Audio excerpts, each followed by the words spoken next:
दिल्ली जंतर मंतर पे हो रहा कॉकरोच जनता पार्टी का प्रदर्शन और कहीं ना कहीं जो है विकराल रूप लेता हुआ नजर आ रहा है। साफ तौर पर मैं दिखा दूं तस्वीरों के माध्यम से, यहाँ पर एसडीएम साहब को ज्ञापन सौंपा गया है। समाजवादी पार्टी ने आज इनको सीधा तौर पर समर्थन देते हुए नजर आ रहे हैं। आखिरकार क्या समर्थन दिया है, किस तरीके से समर्थन दिया है, क्योंकि लगातार जो है 17 दिन से जो वांगचुक जो है लगातार भूख हड़ताल पर है। किस तरीके से समाजवादी पार्टी उन्हें समर्थन देती हुई नजर आ रही है, मैं इन सभी लोगों से बात कर लेता हूं। सर, समाजवादी पार्टी प्रदर्शन को लेकर जो है दिल्ली जंतर मंतर पे जो लगातार प्रदर्शन चल रहा है उसको लेकर आप अपना समर्थन दे रहे हैं और क्या आपने एसडीएम के माध्यम से ज्ञापन सौंपा है?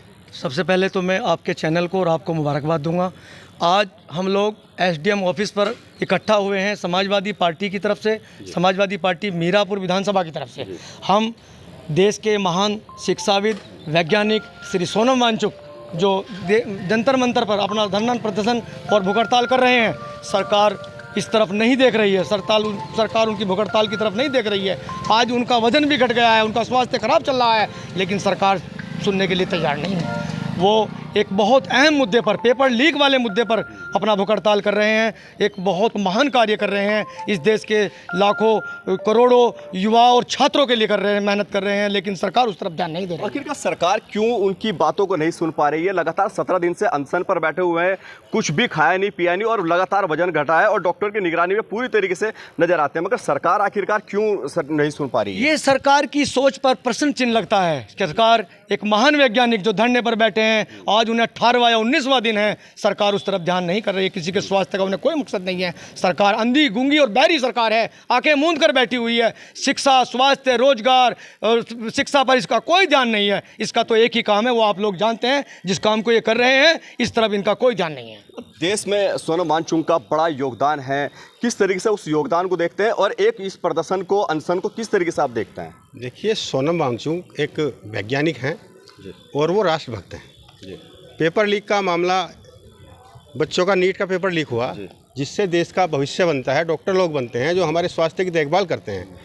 इस चीज़ पे अगर बेईमानी से पेपर लीक होगा, पेपर आउट हो जाएगा और जो योग्य नहीं है वो उस सिस्टम में जाएंगे और वहाँ से ट्रेनिंग तो कुछ करेंगे नहीं, आएंगे तो सारा देश का बट्टा बैठेगा, ना अच्छे डॉक्टर मिलेंगे, ना अच्छे इलाज होंगे, तो सारी व्यवस्था खराब होगी। ये सरकार की जिम्मेदारी है कि परीक्षाओं को जो है वो सुव्यवस्थित बनाए और वो परीक्षाएं जो हैं ऐसी होनी चाहिए कि उनमें कोई भी गुंजाइश जो है भ्रष्टाचार की ना रहे, ताकि जो विद्यार्थी छात्र इस देश के मेहनत करते हैं उनको न्याय मिले और योग्यता के आधार पर वो आगे बढ़ें। सबको समान अवसर मिलना चाहिए और इस सरकार ने इस अवसर में कमी की है। कभी लिटरल एंट्री से भर देती है अपने लोगों को, कभी आउटसोर्सिंग से भर देती है, भर्तियाँ निकालती नहीं है, रोजगार भी मिल नहीं रहा लोगों को, बेरोजगार परेशान है, किसान परेशान है, किसानों को यूरिया नहीं मिल रहा। तो चारों तरफ जो है देश में इस समय एक ऐसी स्थिति बनी हुई है कि हाहाकार है। और पहले मिलावट तेल में नकली लोग करते थे, अब सरकार करने लगी E20 में 20% की इथेनॉल, उससे गाड़ियां खराब हो रही लोगों की, तो मिलावट करने का खुला झंडा दे दिया इन्होंने, लोगों को मिलावट करो, खूब तेल बेचो मिलावट करके। भाई, तो सरकार तो बड़े बड़े दावे कर रही है, मुख्यमंत्री लगातार सभी मंचों से शिलान्यास करते हुए करोड़ों रुपए की योजनाओं की बात करते हैं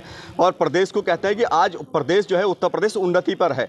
क्या मानते हैं कि बाकी उन्नति भी है? अभी मैं 10 तारीख को इलाहाबाद गया था कार से गंगा एक्सप्रेस वे को, मैंने जो साइड में लगे हुए गाँव की हालत देखी है ना, वहाँ छोटे छोटे घर हैं, एक का कमरा है, उनकी लिपाई तक भी नहीं हो रही है, गारे हो रहे हैं। उन गाँव में विकास है कहाँ? मैंने अपनी आंखों से देखा है। मैं 2 दिन में आया हूँ बाई कार यात्रा करके, मुझे तो कहीं नहीं लगा पश्चिमी उत्तर प्रदेश है अपने बलबूते विकास कर रहा है। अच्छा, मैं आपसे ये पूछना चाह रहा हूँ कि समाजवादी पार्टी समर्थन देती हुई नजर आ रही है कॉकरोच जनता पार्टी को भी और सोनम वांगचुक के अनशन को भी, क्यों दे रही है वजह? सोनम वांगचुक जी एक अहम मुद्दे पर, बच्चों के भविष्य को लेकर जंतर मंतर पर भूख हड़ताल कर रहे हैं। इसके लिए हम समाजवादी पार्टी के लोग सभी उनका समर्थन कर रहे हैं और एक जायज़ काम है, उसका समर्थन हमें भी सारी समाज को करना चाहिए, पूरे देश को करना चाहिए। ऐसा तो नहीं कि 2027 में आम चुनाव है, लोगों का एक ध्यान अपनी तरफ आकर्षित करने के लिए आप लोग ये स्टंट खेल रहे हैं?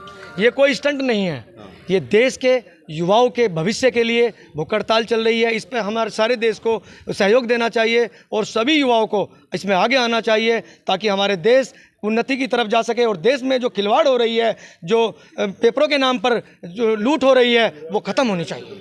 आपका क्या कहना है पूरे इस धरना प्रदर्शन को लेकर और अनशन को लेकर? सोनम वांगचुक 17 दिन से अनशन पर है, सरकार नहीं सुन पा रही है, क्या कहना है?